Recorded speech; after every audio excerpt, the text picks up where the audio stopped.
प्रियंका जी, मैं आपसे शुरुआत करता हूं। सबसे पहले ये जानना चाहता हूं, क्यों नहीं गए केजरीवाल जी? सिद्धू साहब कह रहे हैं चोर की दाढ़ी में तिनका। सभी को नमस्ते दीपक जी। हम तो लगातार, पिछली बार उन्होंने बुलाया था तो हम गए थे। इस बार इनका जो नोटिस आया उसमें बहुत सारी टेक्निकल मिस्टेक्स हैं। उसमें ये नहीं पता कि विटनेस के रूप में बुलाया है या अक्यूज्ड के रूप में। उसमें ये नहीं लिखा कि सीएम को बुलाया है या राष्ट्रीय संयोजक आम आदमी पार्टी को। उसमें बहुत सारी, और ये एक सोची समझी साजिश थी ताकि हमने जो लाइनअप किए हुआ है, हम चुनाव लड़ रहे हैं, उसमें अरविंद केजरीवाल जी जाकर प्रचार न कर पाए। तो हम ऐसी चीज़ों से डरने वाले नहीं हैं। और वैसे भी आप देखिए, आज तक चवन्नी नहीं मिली किसी से, चाहे सत्येंद्र जैन जी हो, चाहे मनीष सिसोदिया जी हो, चाहे संजय सिंह जी हो, कहीं कुछ मिल नहीं रहा। बस जो मिलता है डिबेट में प्रवक्ताओं को मिलता है, वो आके एक फिगर बचा जाते हैं, इतना मिला उतना मिला। ना कोर्ट के ऑर्डर में कहीं लिखा होता है, ना कहीं और कुछ है। तो हम अपने काम थोड़ी रोक देंगे। हम गए हैं, अपने काम कर रहे हैं। अब ये ठीक नोटिस भेजेंगे तब आगे विचार किया जाएगा लीगल टीम के साथ। तो मतलब ये बचने और की वैसे कोशिश तो एक बात और बता दूं दीपक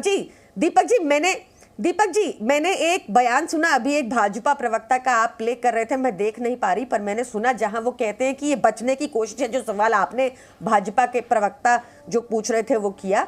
ऐसे ही प्रधानमंत्री मोदी ने तो सुप्रीम कोर्ट द्वारा एसआईटी बिठाई थी 2002 में। प्रधानमंत्री मोदी ने वो समन्स नहीं अटेंड किए थे। तो उसका मतलब क्या वो उसमें वो आरोप साबित हो गया? आप ठीक सम्मन भेजिए, उसके बाद हम विचार करेंगे। बांसुरी स्वराज जी, क्या कहेंगी इनके इस तर्क पे कि कुछ चवन्नी तक नहीं मिली आज तक? जी बिल्कुल सरासर झूठ है। आज के दिन आप ये देख लीजिए कि देश की प्रत्येक कचहरी, यानी ट्रायल कोर्ट, हाई कोर्ट और सुप्रीम कोर्ट, तीनों का मानना है कि प्राइमा फेसी सबूत हैं, एविडेंस हैं आम आदमी पार्टी के लीडर्स को समन करने के लिए। जहां तक बात कर रही हैं प्रियंका जी समन्स की, तो ईडी के समन जो हैं वो सेक्शन 50 ऑफ पीएमएलए एक्ट के तहत हैं। और मैं आपको एक चीज बता दूं कि सेक्शन 50 सब सेक्शन 3 के तहत अनिवार्य है कि केजरीवाल जी जाकर इस समन की जवाबदेही दें और ईडी के समक्ष पेश हों। मैं केवल 2 लाइनें पढ़कर आपको सुनाना चाहूंगी कि सेक्शन 50 सब सेक्शन 3 ये कहता है, all the person so summoned shall be bound to attend in person or through authorized agent as such officers may direct and shall be bound to state the truth। Section 50 के under ये power है कि ED आपको समन कर सकती है, और ED के ऊपर ये अनिवार्य नहीं है कि वो ये बताए कि आप अभियुक्त हैं या आपको एज अ साक्ष्य बुलाया जा रहा है। देखिए, तफ्तीश में ही पता चलेगा ना कि आप अभियुक्त हैं या आपको एक साक्षी के तौर पर बुलाया जा रहा है। आम आदमी पार्टी के लीडर, खास करके आदरणीय मुख्यमंत्री केजरीवाल जी, तो हमेशा कह रहे थे कि मैं जांच से डर नहीं लगता, ईडी मुझे बुला ले, मैं जाकर पेश होऊंगा। लेकिन आज वो भाग क्यों उठ गए? उन्होंने पलाय क्यों करा? क्यों? क्योंकि चोर की दाढ़ी में तिनका। आज या तो ये उनके अहंकार की चरम सीमा है कि उन्होंने पॉलिटिसाइज कर दिया ईडी को भी और ये कह दिया कि आपने तो बीजेपी के इशारे पे समन भेजा है, या फिर ये उनकी कायरता का पर्याय है, जहां पर वो कह रहे हैं हाँ मैं आऊंगा, लेकिन फिर वो भागकर मध्य प्रदेश चले जाते हैं और ईडी की तफ्तीश में जुड़ते नहीं है, जबकि उन्होंने मीडिया के समक्ष और जनता के समक्ष कहा था कि हाँ हम जांच में जुड़ेंगे। दीपक जी, ये देखने वाली बात है, जब मनीष सिसोदिया जी की बेल याचिका की बहस हो रही थी सुप्रीम कोर्ट में, तो एक सवाल सुप्रीम कोर्ट के जजेस ने ही पूछा था कि जब पूरे के पूरे स्कैम का, भ्रष्टाचार का पैसा आम आदमी पार्टी की गतिविधियों के लिए इस्तेमाल हुआ है, तो आम आदमी पार्टी भी इस स्कैम में अभियुक्त बननी चाहिए। यानी अरविंद केजरीवाल जी क्योंकि मुखिया हैं आम आदमी पार्टी के, इसलिए उनको जवाबदेही देनी पड़ेगी ताकि वो भ्रष्टाचार का पैसा कहाँ गया। दूसरी बात, वो मुखिया है दिल्ली के मुख्यमंत्री होने के नाते आम आदमी पार्टी की सरकार के भी। जब उनके उप मुख्यमंत्री मनीष सिसोदिया इतना बड़ा स्कैम करते हैं, जहां 338 करोड़ की मनी ट्रेल एस्टैब्लिश होती है, ये मैं नहीं कह रही, ये सुप्रीम कोर्ट कह रहा है। तो मुझे बताइए, क्या ये संभव है कि ये बिना केजरीवाल जी की स्वीकृति के, बिना उनकी जानकारी के या बिना केजरीवाल जी की सहमति के हुआ? जवाब दीजिए प्रियंका जी, फिर मैं अतुल जी के पास जाऊंगा। अतुल जी से भी एक बहुत महत्वपूर्ण सवाल है। प्रियंका जी पॉइंटेड बात बांसुरी ने कही है, उनका कहना है कि बताइए 338 करोड़ रुपए, इसका जिक्र कितना फायदा हुआ, उसमें सब कैलकुलेशन किए हैं सुप्रीम कोर्ट ने, उसके बाद ये फिगर जो है कोड हुआ है। मनी ट्रेल तो है ना, पैसा कहां गया इसका दीपक जी, करना है। और क्या दीपक जी, मुख्यमंत्री के तौर पर मनीष सिसोदिया ने दीपक खुद ने जी, फैसले ले लिए, अरविंद केजरीवाल जी इन्वॉल्व नहीं थे प्रियंका जी उसमें?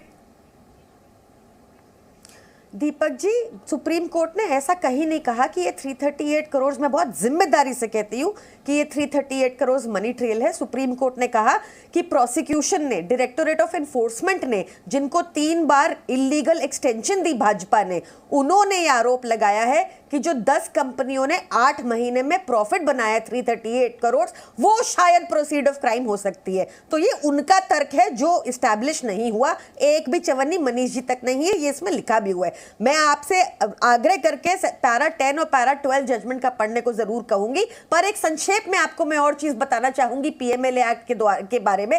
2017 में सुप्रीम कोर्ट ने कहा कि जो पीएमएलए की प्रोविजन है जिसमें आपके ऊपर आरोप लगा दिया जाता है और आपको अपने आप को खुद ही बेगुनाह साबित करना होता है, प्रोसिक्यूशन की जिम्मेदारी नहीं होती आपको कसूरवार साबित करने की, ये प्रावधान अनकॉन्स्टिट्यूशनल है। साथ में बेल के ही स्टेज पे अगर एक जज को सेटिस्फाई करना होगा 51,000 डॉक्यूमेंट्स जो ईडी ने सबमिट किए हैं और साथ ही जो 500 विटनेस ईडी में सबमिट किए हैं बेल की स्टेज में, ये प्रावधान अनकॉन्स्टिट्यूशनल है। पर 2019 में एक बैकडोर के द्वारा भाजपा ये एक अमेंडमेंट ले आती है जो इस अनकॉन्स्टिट्यूशनल प्रोविजन को रिवाइव कर देती है और ये वाला मसला अलग से सुप्रीम कोर्ट में 7 जज बेंच के आगे पेंडिंग है। हम इसी वाली प्रोविजन में पकड़े गए हैं, पकड़े के गए, हम पे थोपी गई है ताकि हम फंसे रहें ये 500 विटनेस के एग्जामिनेशन में और 51,000 डॉक्यूमेंट्स के बेल के ही स्टेज पे ये हो रहा है। तभी कोर्ट ने कहा कि अब तुम 8-10 महीने मत लगा देना, ये कोर्ट 2 मिनट भी ट्रायल कोर्ट में नहीं टिकेगा, इसको तुम 6 महीने के अंदर खत्म करो केस को। ठीक है, अतुल लोंढे पाटिल जी, आप ही ने कंप्लेन करी थी इसकी बकायदा, तो इस मामले में आप केजरीवाल जी के साथ हैं या केजरीवाल जी के खिलाफ हैं? और क्या केजरीवाल जी को सताया जा रहा है या ईडी गलत केस कर रही है? क्योंकि मुझे याद है दिल्ली प्रदेश कांग्रेस कमेटी ने शिकायत दर्ज कराई थी बकायदा कि ये शराब घोटाला अरविंद केजरीवाल जी ने किया। दीपक जी, हम तो ईडी के राजनीतिक इस्तेमाल के खिलाफ है।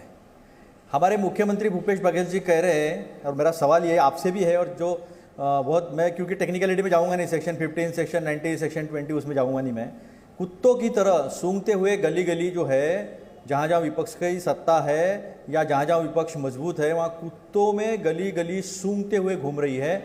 जबकि हेलीकॉप्टर से जितने भाजपा के नेता आ रहे, बड़े बड़े बक्से आ रहे, उसकी जांच क्यों नहीं हो रही है? ये पहला सवाल है। दूसरा सवाल मेरा ये है कि जैसे हमारे महाराष्ट्र में किरीट सोमैया जी है, उन्हें पहले ही पता चल जाता था कि ईडी यहाँ पर आने वाली है, इनकम टैक्स इनके घर आने वाली है, उनको अरेस्ट होने वाली है, इनको अरेस्ट नहीं होने वाली है। ये तो प्रेस कॉन्फ्रेंस करके किरीट सोमैया कहते थे और वैसा हो जाता था। वैसे और भी एक आरएसएस के व्यक्ति है, वो भी ट्वीट कर देते थे सुबह। इसी तरह का एक बयान जो है मैंने आपके इसमें जो है देखा है। और आज राजस्थान में एक ईडी का अफसर घूस लेते हुए राजस्थान के एंटी करप्शन ब्यूरो में पकड़ा गया है। तो क्या ये चुनाव आते समय या फिर इसका जो राजनीतिक इस्तेमाल होता है, इसके बारे में चर्चा नहीं होनी चाहिए? बर्डन ऑफ प्रूफ के बारे में प्रियंका कक्कड़ जी ने बता दिया, आपकी बात वैलिड हो गया था। लेकिन अतुल भाई, आपने मेरे सवाल का जवाब नहीं दिया। महिलाओं को